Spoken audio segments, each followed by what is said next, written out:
Des hommes foulant le sable de la piste de leurs pas, lançant, courant ou s'affrontant.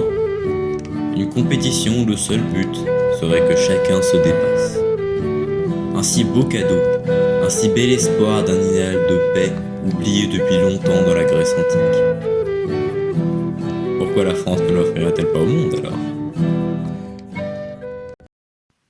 Toute bonne histoire a un bon protagoniste. Alors revenons ensemble sur la vie de Pierre de Coubertin. Le baron naît en 1863 dans une famille de l'aristocratie parisienne. Il sera en toute logique premier aux grandes études et intégrera Saint-Cyr. Plutôt robuste malgré ses 1m62. Il va cependant faire le choix de devenir historien et va commencer à travailler dans l'enseignement. Il commence déjà à avoir une influence, façonnant notamment beaucoup de manuels de la Troisième République. À l'âge de 25 ans, Pierre part en Angleterre, et dans les universités, il y découvre le rugby. Et de voir ces jeunes gens pratiquer un sport non pas dans un club mais bien dans une école, sera pour lui une révélation. En France, le sport était généralement pratiqué par les militaires ou les riches. Lui qui avait connu l'armée et se désolait de la condition physique des jeunes Français, ne rêvait dès lors plus que d'une chose, ramener ce sport en France, et avec ça, la pratique sportive, à l'école, réformer cette dernière et forger ainsi les athlètes de demain.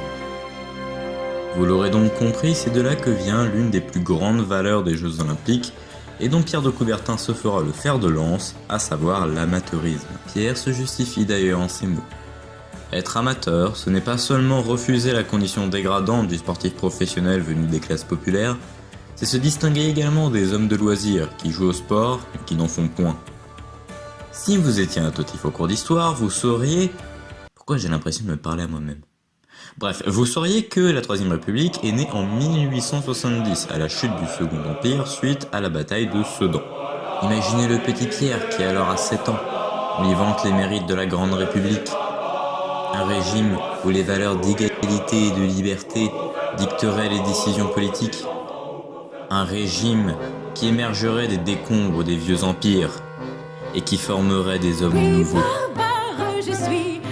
Un an plus tard, la commune de Paris, plus de 3000.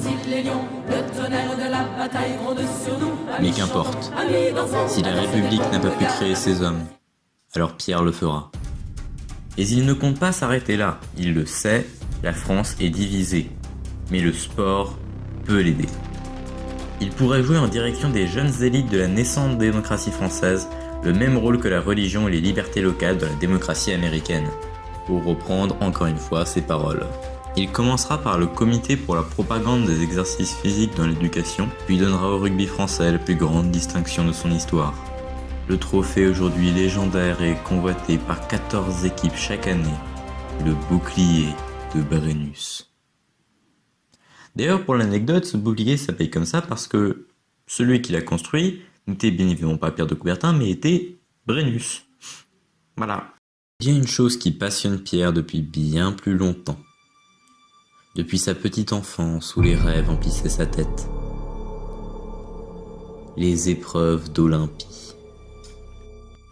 Le rêve ultime de Pierre prend enfin forme le 23 juin 1894. Jour où l'amphithéâtre de la Sorbonne se leva comme un seul homme pour applaudir les Jeux Olympiques qui auront lieu dans 2 ans.